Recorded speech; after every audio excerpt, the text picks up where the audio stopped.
2 shirt മുണ്ടൊന്ന് തേച്ചേ. ഞാൻ ചോദിച്ചോ കേട്ടാ, നിങ്ങൾ എവിടെ പോണെന്ന്? തേക്കടി. എവിടെ പോണെന്ന് ചോദിച്ചിട്ട് അത് പറയണില്ലല്ലോ. അതല്ലടി, മലയാളത്തിലല്ലേ പറയണത് തേക്കടി. നല്ല സൗകര്യമില്ല. ഇംഗ്ലീഷിലല്ലല്ലോ പറഞ്ഞത്, മലയാളത്തിലല്ലേ പറഞ്ഞത്. പറഞ്ഞാൽ നിനക്ക് മനസ്സിലാത്തിന് ഞാൻ എന്ത് ചെയ്യാനാണ്? നിങ്ങൾ എവിടെ പോണ? തേക്കടിന്ന്. ഓ, എനിക്ക് കലി കയറണുണ്ട്. നിങ്ങൾ എങ്ങോട്ടെങ്കിലും ഇറങ്ങിപ്പോയി എന്തെങ്കിലും പറ്റിയാ ഞാൻ അറിയുവോ? സ്ഥലം പറയാണ്ട്. ഇനി അത് പോട്ടെ, ആരെങ്കിലും നിങ്ങളെ തിരക്കി ഇവിടെ വന്ന് ഇവിടെ പോയെന്ന് ചോദിച്ചാൽ ഞാൻ എന്ത് പറയും? നിങ്ങളെ ഇവിടെ പോണ പക്ഷെ അത് പറ ആദ്യം. തേക്കടി.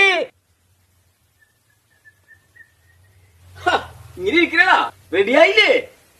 ഷർട്ട് മുണ്ടും തേക്കാൻ പറഞ്ഞിട്ട് അവള് തേക്കാനുള്ള. നല്ല സൗകര്യല്ലേ തേക്കാനായിട്ട്? പോണ സ്ഥലം ഇതുവരെ പറഞ്ഞില്ലല്ലോ. എടാ, ഒരു 100 വട്ടം ഞാൻ ഇയാളോട് ചോദിച്ചു എവിടെ പോണെന്ന്. എന്നിട്ട് അയാൾ തുണി ആക്കണ കാര്യം പറയണല്ലാതെ പോണ സ്ഥലം പറയണില്ല. എനിക്കും പറ്റൂല, ഇയാൾക്കാ പറയാൻ കഴിയില്ല. നീയെങ്കിലും ഒന്ന് പറയാം എവിടെ പോണത്. തേക്കടി. ആഹാ, അത് കൊള്ളാലോ.